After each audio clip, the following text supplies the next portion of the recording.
Hello, Silvia, and thank you for giving me your time for this interview. I'm happy to have this interview with you today. Hello, Ashkan. I am happy too, and I'm looking forward to answering your questions and having a nice conversation with you. Thank you so much. So, just to start, I'd like to ask you a little bit about your background and how you were first introduced to ego state therapy, and then how you combined it with somatic experiencing and you developed your approach. Thank you. Yes, for me it has been a long way because my first profession was interpreter. So I translated English, French, and German. But then I found it was a little, it was a little boring to work on my own all the time, that I need contact with people. And then I studied psychology. Of course, I wanted to be a psychotherapist with children, adolescents, and adults. So I first was trained in person-centered psychotherapy according to Carl Rogers, with adults first, and then also with children, adolescents, and families. So I had this systemic training as well. And then I had a client with dissociative identity disorder, and I was stuck in therapy because she was on the verge of fainting all the time. And I was really sweating because I tried to contain her, to hold her, in the therapy room. And it was so difficult. And then I realized my approach is not helpful with this client. So I started to read Louise Redemann. Louise Redemann is the founder of psychodynamic integrative trauma therapy, and she's really famous in German, in the German-speaking countries, and she has a lot of experience with severely traumatized people, especially in Germany, where you have also these transgenerational traumata because of the Second and the First World War. And then I started reading a book of hers, and I tried one of her little exercises with this client, and it was the key, I could, it helped. So I went to do the training with Louise Redemann in this psychodynamic integrative trauma therapy. And there I heard of ego states for the first time. At the same time, I had started my training in clinical hypnosis.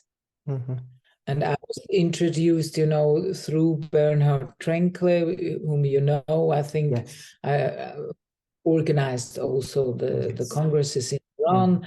I was introduced to the international community. I had the possibility to go to many congresses. And one of these, and of course, I was immediately interested in ego states. And then I went to the Congress in Nepal.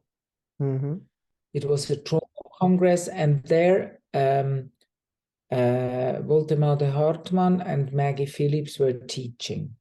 And I went to their seminars, to their workshops, and I was, wow, that's exactly, I knew that is what I want to be doing. And it was funny because when I saw Maggie, what impressed me most was that she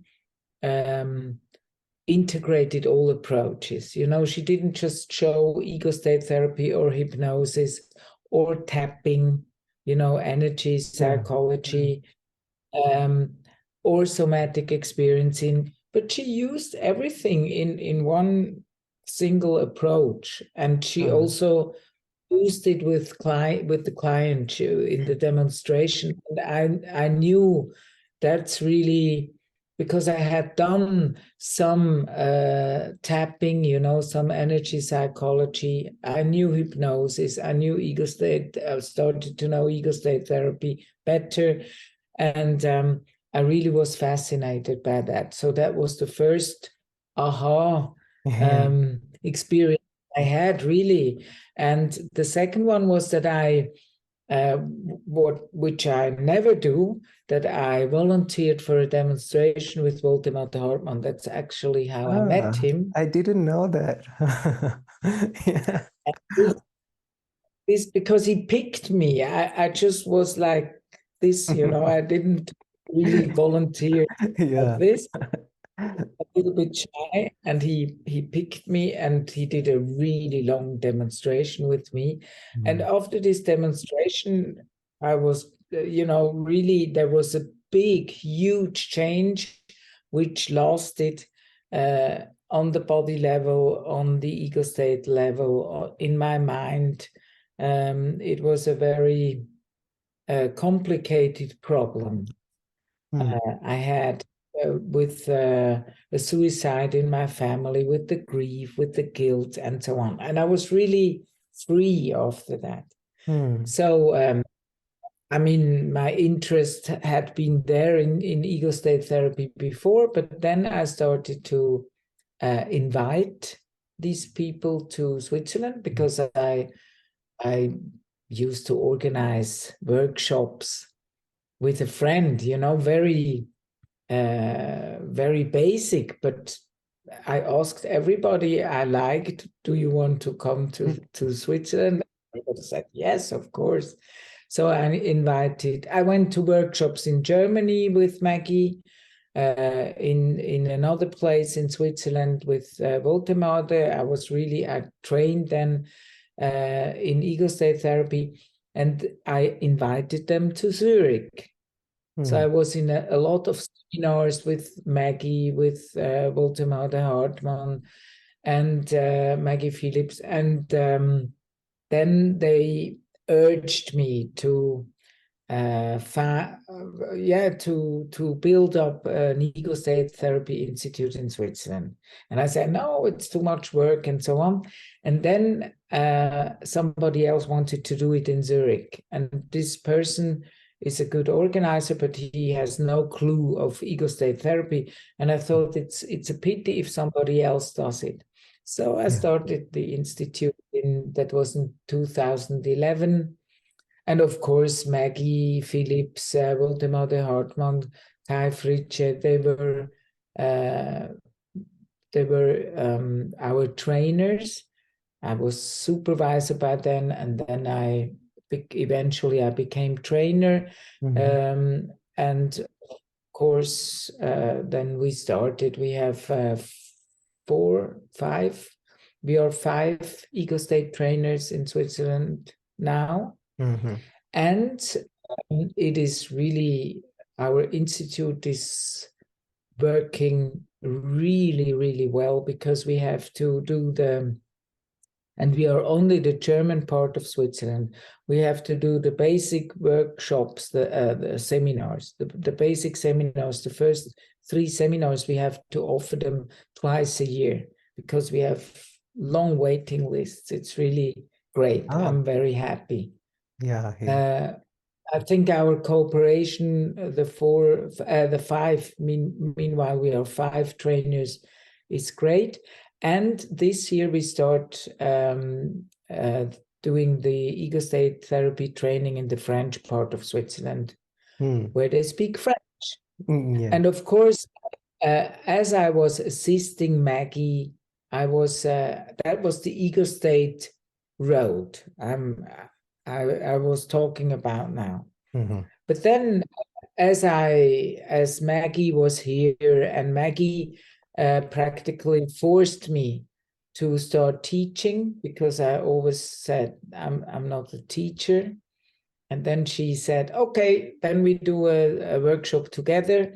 I speak about ego state therapy with adults, and you do the children part, and we do it together Bremen, that was in the International Society of Hypnosis Congress. It was a huge congress. We had 450 participants in our workshop, and that was how I started teaching. And then I thought, okay, I will do one or two other workshops, and then I started enjoying it, and that's how I started teaching egostate therapy. And Maggie also invited me to South Africa because Wally asked Maggie if she was ready to teach somatic experiencing in South Africa because it didn't exist. And Maggie said, come to South Africa. You can be my personal assistant. She wanted me to get to know somatic experiencing. And then I went there first as her personal assistant. And then I was really, I really liked the somatic experiencing approach as well. So I registered participants. And every time Maggie and I traveled to South Africa, we went on a safari or we went traveling.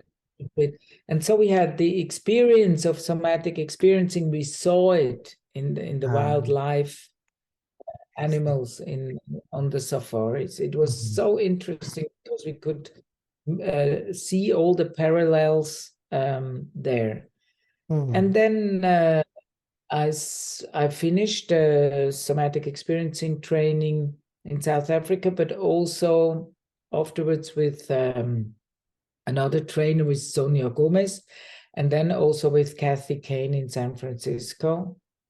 But of course, all this time, as I had invited Maggie Phillips many times here, as she was first my therapist, then my supervisor and mentor, I had a lot of experience in somatic ego state therapy because she combined it all the time. And I had self-experience in that supervision, and also I saw her working all the time. So this was natural for me because I got to know somatic ego state therapy before I was even trained in somatic experiencing. So that is really something I can't help anymore. And Maggie was she started having health issues, and she asked me I think that was in 2018 or 19, before the COVID pandemic. She asked me to if I could teach somatic ego state therapy. Because she saw that she could not do it everywhere in Europe because there was a training in Norway, there was a training in Munich, Germany, and there was also a training in Switzerland. And then I said, yes, of course, I will do that.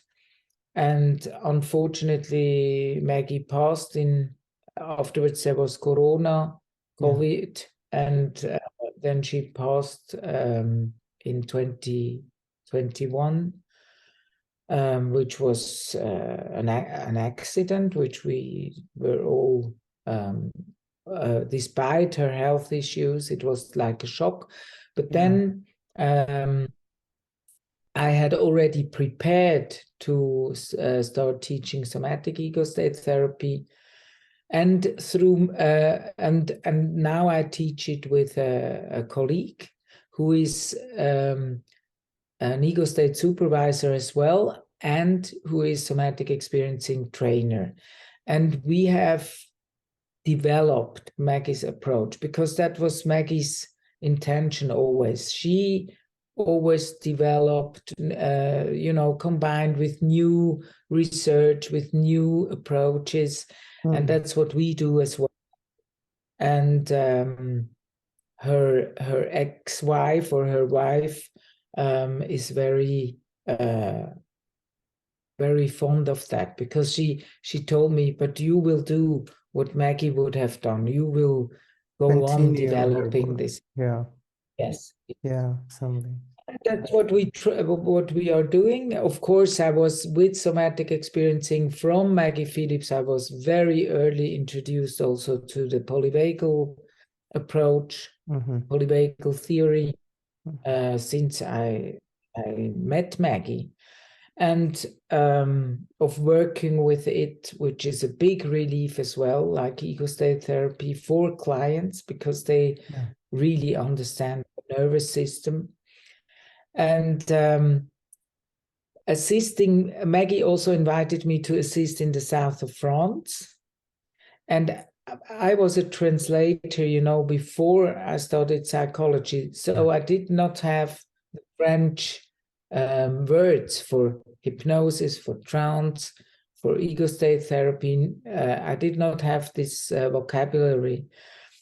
But as I assisted her a lot in the south of France, there was a translator who translated from English into French and from French into English. And that's how I got my ego state vocabulary and also hypnosis vocabulary, because you must know that the French, they translate everything. They even translate ego states.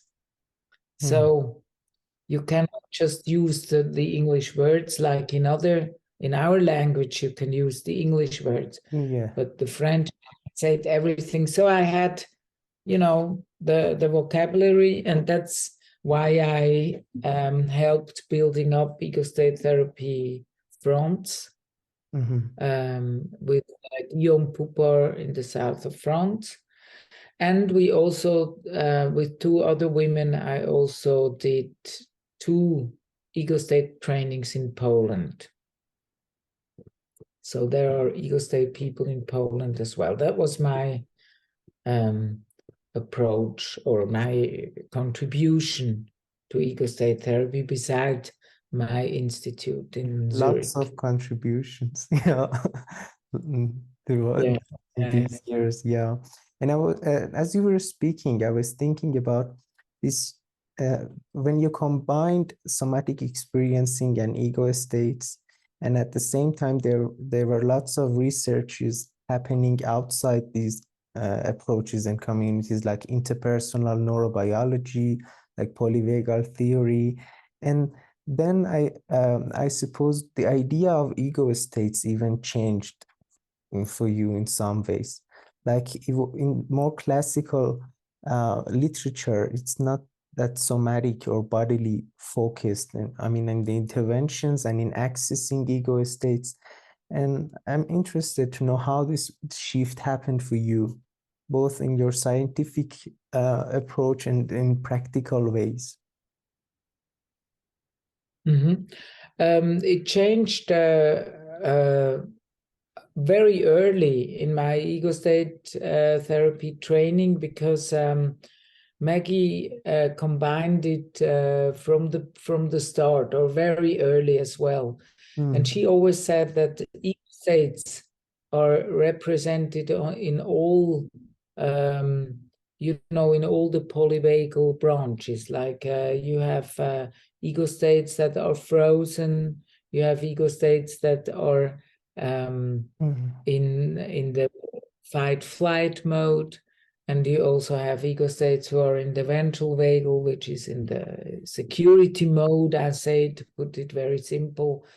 And you also have these, what the Hartman calls them, hybrid states, who change very quickly, or who are even imprisoned, in 2 modes, like being constricted and unable to move, and at the same time in big anxiety and in big activation. He calls it like 1 foot in sympathetic and 1 foot in dorsal vagus. Yes. Yeah, exactly. And but I learned that also in somatic experiencing very, very early.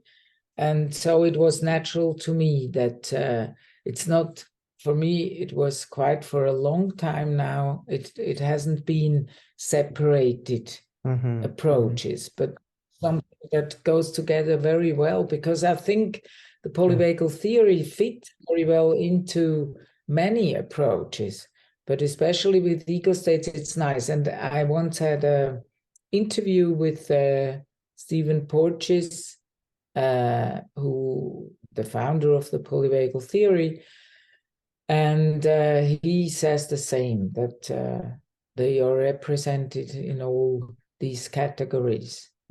And I would like to make a remark to the polyvagal theory, which is in the, how do you call it, in the medical world, or there are many who say that it is not correct. And it's true that this theory is from the neuroanatomic view, it's not very correct. It's not accurate, you know. There are mistakes, but it's okay if there are mistakes. But what I must say is that, sorry about that, is that Stephen Porges' approach is a big contribution to trauma therapy, because finally people understand what is happening to their nervous system. And it's very easy to explain. I mean, the polyvagal theory is very complicated, but you can explain it very easily, and you can do psychoeducation with the clients, and you can tell them, this was not a decision of yours. This happens with everybody. It's your nervous system which does that automatically, autonomously, unconsciously, in order to protect you. So you can, you can explain all these disorders and pathologies like dissociation. Why do victims go into submission? Many women who have been raped, or also children who have been abused, maybe also in their adolescence, they say it's my fault. I could have, fought the aggressor. And if you explain to me, it's not a decision, it's what your nervous system does in order to survive, then there is a huge relief. Also with people who have panic attacks, if you tell them, you don't decide this, your nervous system does this for you, and it's existential. It's a panic which is in this moment, your nervous system acts as if threatened by death, as if your life was threatened. And then they feel understood, because everybody, if you have panic attacks, oh, there is no reason. Why are you acting like this? I think that's the shaming they experience, when they have these attacks. They are ashamed in front of themselves, because they act like somebody crazy. That's what they think, or like a little kid. But they are also shamed by, sometimes even by professionals, because they don't realize that this is really a question of life or death at the moment of the panic attack. And you can explain, these are two examples, you can explain everything, and they understand, and they are relieved. And it's a reframing if you say your body, your nervous system did that in order to protect you, to guarantee your survival. So you mean if the theory, the polyvagal theory, is not even 100% correct, or research is not supporting it totally, it is still useful And the metaphors Mhm. that we take out of it, or the psychoeducation that we do, is a big help in our practice. Yes, and that's why I always say it's a model. Yeah. And as a model, it's like the triune brain, Yeah. of MacLean. I mean, it's a model. It's not as simple as that, our Yeah. brain. Yeah. And there are many things we don't know, but it helps a lot as a model. And it's exactly the same with polyvagal theory. I just want to mention that because especially also in the in Germany, there is he does not want to fight Stephen Porges. He's called Neuhuber. He's a he says that the neuroanatomy is not 100% correct, and he is right, but he does not want to fight Porges. He just wants to it straight, how it is. And that's why I say it's true what they say, but it's a model, and this model is extremely helpful in trauma therapy. Yeah. Yeah. Thank you for that remark. I'm interested to ask you a little bit more about your approach, and especially your book, which is named Wieder ganz werden, or Becoming Whole Again. I'm right. It's wait, the English title is, where happened here? The English title is Whole Again: The Whole Power of the Power of Ego State Therapy and Body Wisdom in Healing Trauma. Would you say a bit more about that and how you developed it? You talked about the roots, but about the models and interventions and how you put that all together. As I say, maybe 70 or 80% of this book is from what I learned from Maggie and what I developed a little further. And it will be out in English soon. The publisher has not, it's very difficult to publish an English book, much more difficult than in Germany.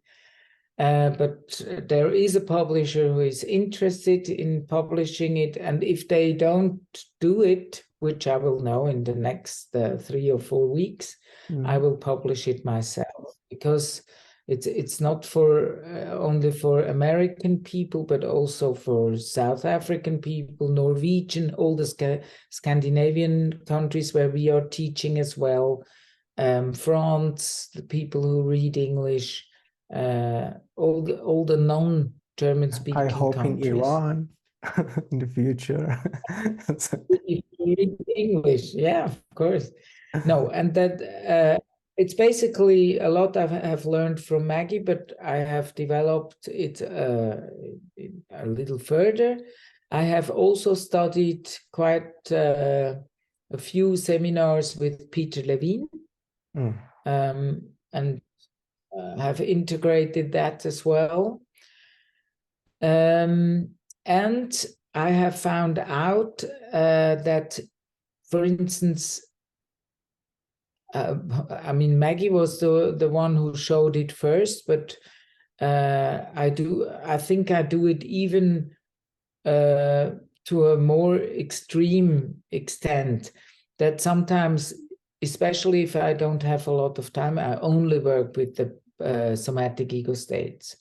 That is that we really look, how is it, where is the resonance in the body?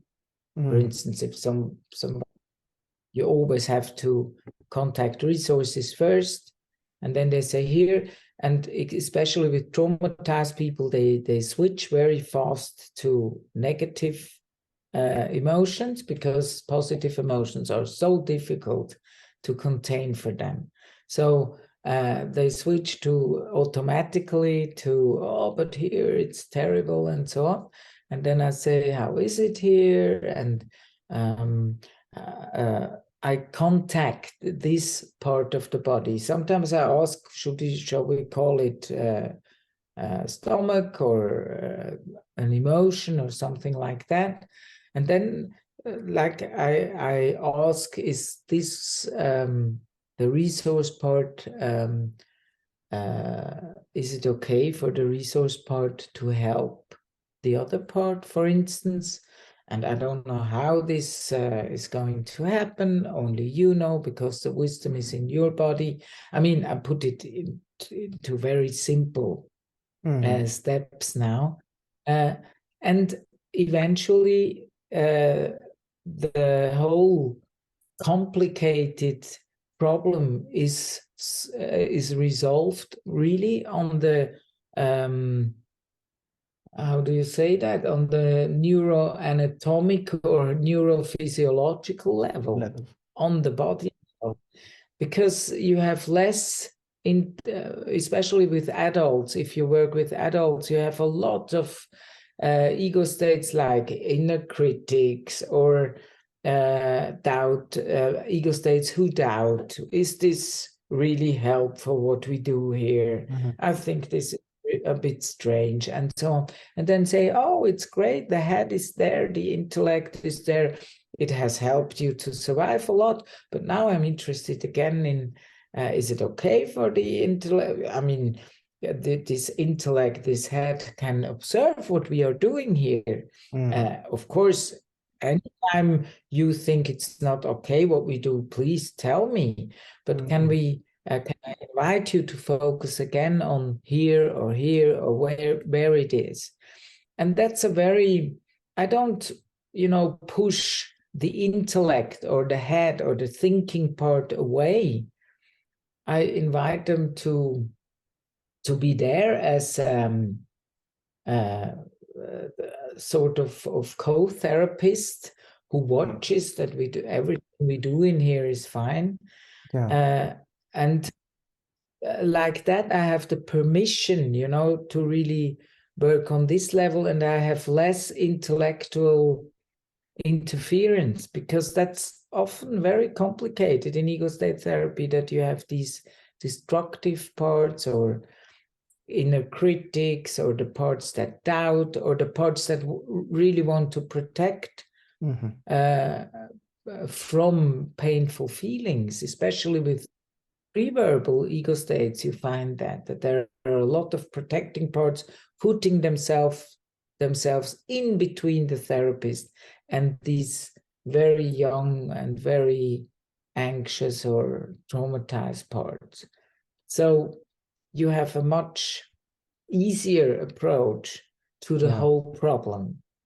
And of course, with somebody who is complex traumatized, it's not as easy as that. But even then, you have the possibility, to explain them, at least to do there I work more with ego state therapy and with the core, the center core phenomena, but in psychoeducation and how they can for them, it's very important to know self-regulation. And how to activate that resource or that core center. Especially, and how to change into, that's more important there. But when I teach somatic ego state therapy, people cannot imagine how that should work. If I explain it to you, you think, what is she saying?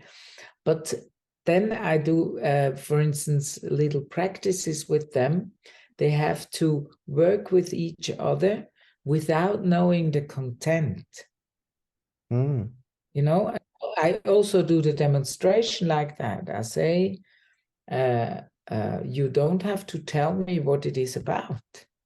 I'm just asking you, if you think of that, where is the resonance in your body? And I really just work with the body and the nervous system, and it's really, if they experience it themselves as in the role of the client and the role of the therapist, they are like, wow, that's amazing. And then they start working like that. So it's I know it's difficult. And in my book, I have a lot of, I have a lot of therapy excerpts, you know, where you see exactly how I work. And sometimes ego state therapy is not enough. You need the body approach. For instance, with pre-verbal ego states, you need it. You need to know what happens in the body if they start acting strangely. Or also with you know, if people with somatic issues often, or if there was a lot of violence, they need to make a corrective experience in their bodies as well, in their body experience. They need to But I think directly address body. Yes, but or at least see, that's what I mean. I think if you want to check, and I think a lot of ego state teachers teach it like that because ego state therapy has developed as well. If you want to be sure or control or check whether an ego state intervention has been successful, you need to connect with the body. That is, you know, if you ask about the situation or the problem in the beginning, you say, how is it? And they are very anxious.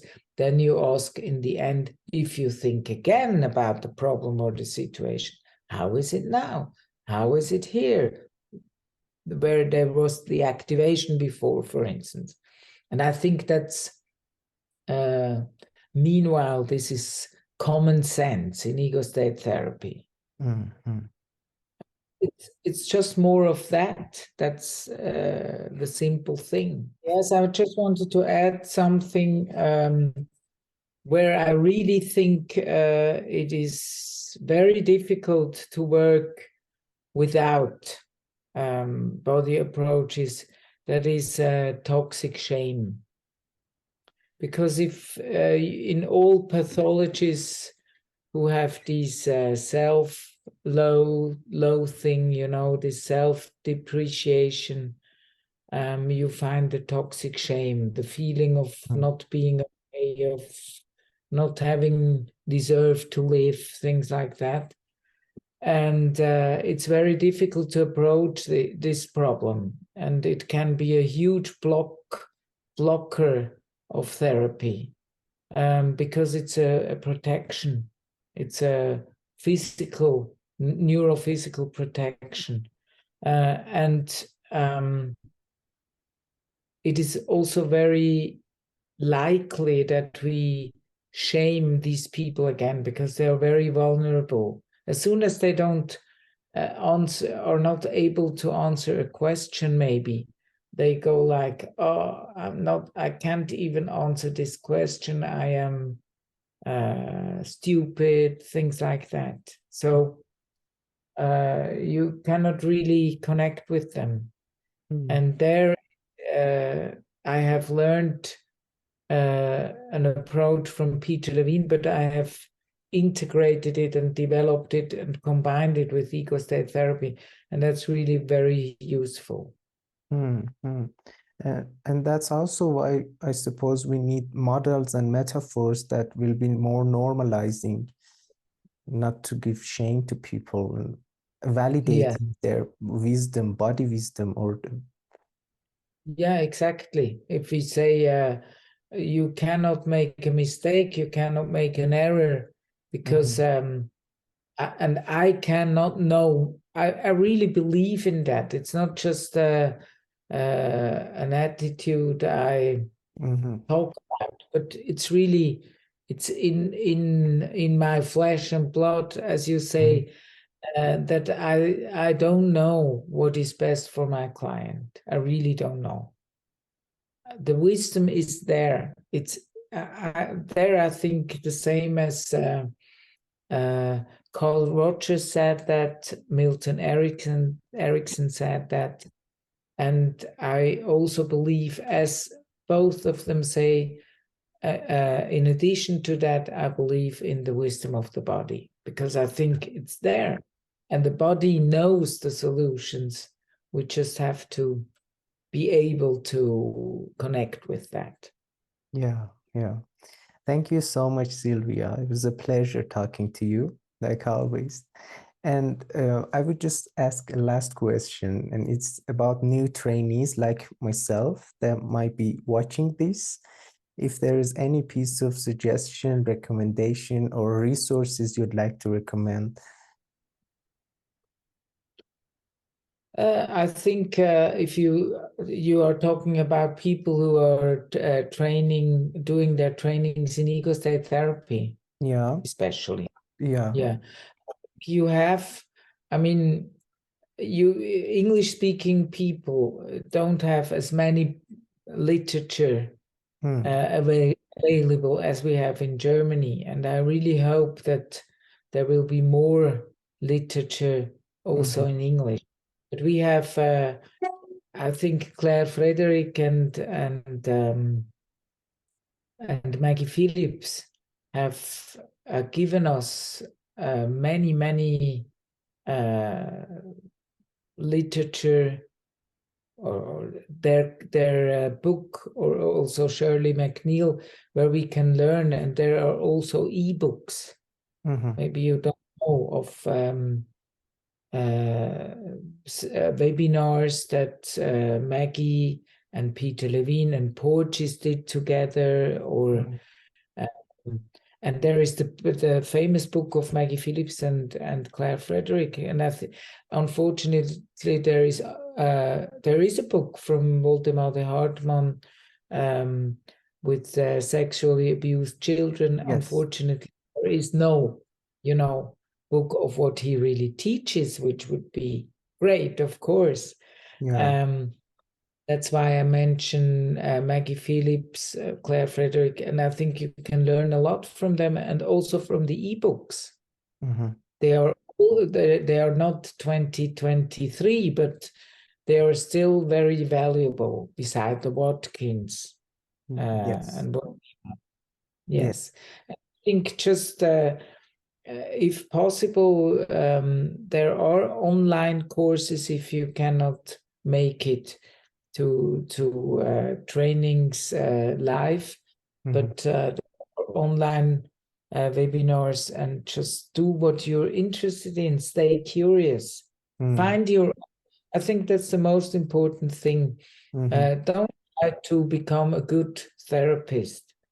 Try to find your own style. Try to find what am I best in doing. And that, I think that's the most important thing, because especially traumatized clients will immediately realize if you're not yourself.